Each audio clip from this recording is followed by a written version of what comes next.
When anyone tries to pin SBF down on where he made his money, you can't get a cogent answer. Gary Wang is the same CTO or the Chief Technology Officer of FTX? Allegedly. Then you take into account that SBF is bailing out known Ponzi's and frauds in the crypto space. And if you Google Dan Freeberg poker scandal, he was the general counsel of, I don't know if it was Ultimate Bets or one of those, where they basically cheated against players. Let's just say the FTX rabbit hole goes a whole lot deeper than any of us ever imagined. What is the truth? What is just propaganda? At this point, I don't think any of us really know. But let's dive through some of these reports and see if we can't sort things out.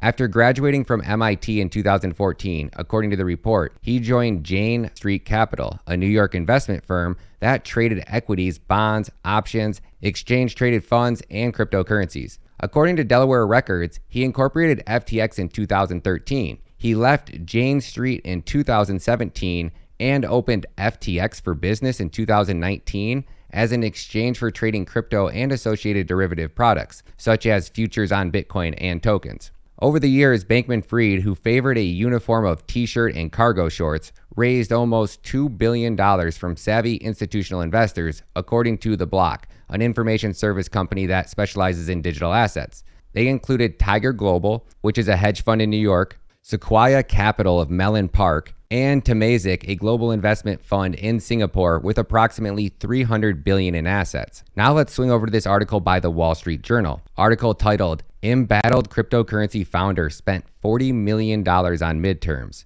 This year, he invested about $40 million, mostly on Democrat candidates and caucuses. That makes him the election cycle's sixth largest donor, according to Open Secrets, a nonpartisan platform tracking money in politics. So we now have two major mainstream media outlets accusing SBF of using FTX funds and Alameda to generate large amounts of capital to influence elections. Now let's take a look at this tweet by Genevieve Roch-Dechter. If I'm saying that right, I'm sorry if I didn't. Post number 1. But even by 2021, SBF's latitude for investors was extreme. Despite raising $2 billion, he remained the majority owner of the company. No investors joined the FTX board of directors, which is made up of Mr. Bankman-Fried, one FTX employee, and a lawyer. An advisory board of investors have no functional control over the company. Post number 2, FTX donated $40 million to Democrats. Post number 3, FTX chief lobbyist has deleted his Twitter account.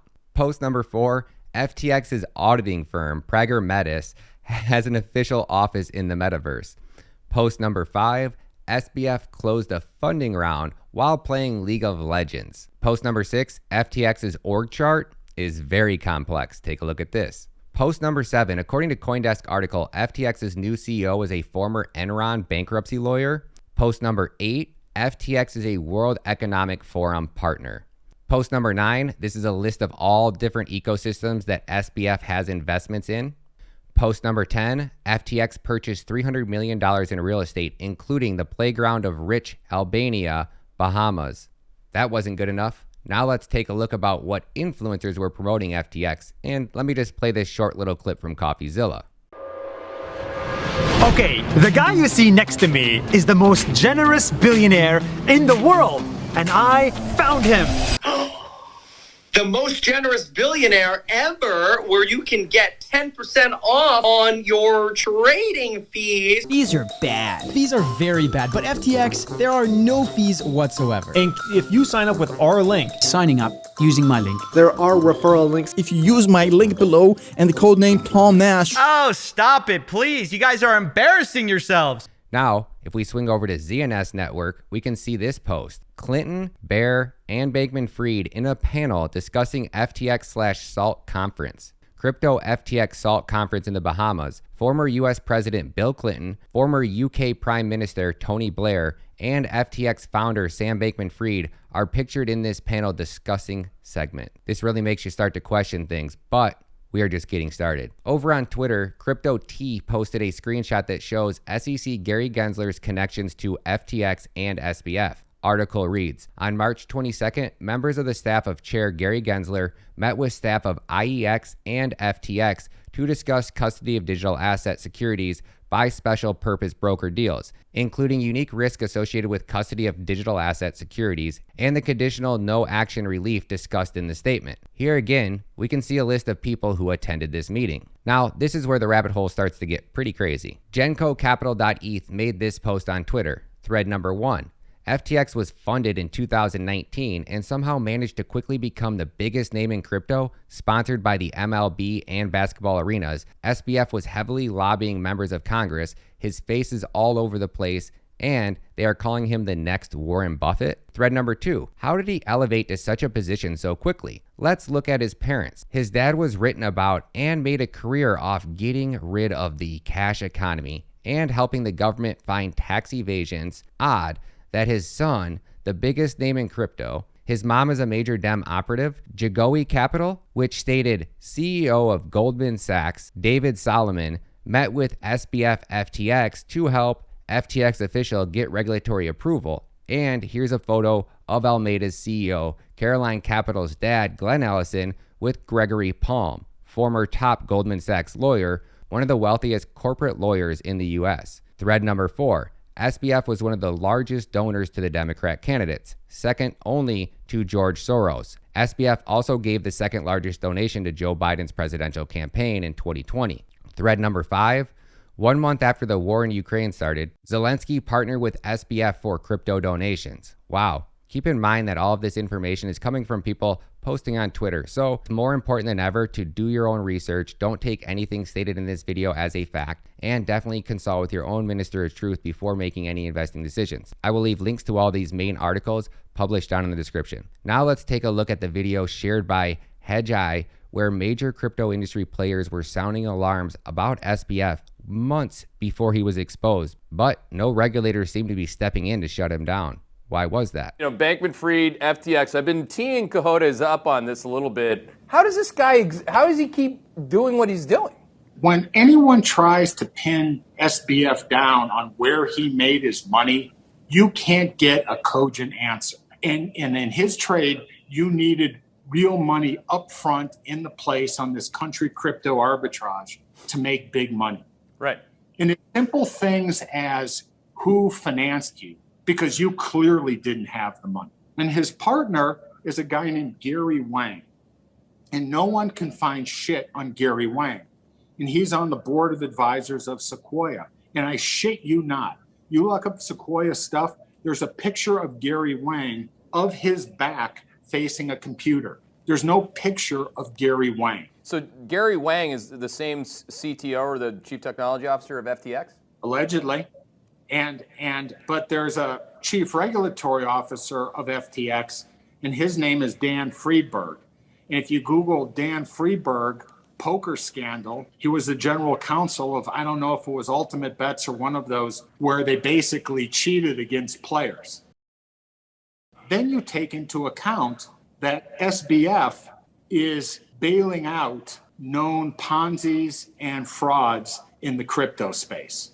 Everyone who's gone bankrupt or is a proven fraud. And somehow through that, Cartoon Network has painted him as the JP Morgan of crypto, which makes absolutely no sense. He's not the JP Morgan of crypto because he can't sit there, look at you straight in the face and explain anything. Nothing of this story fits.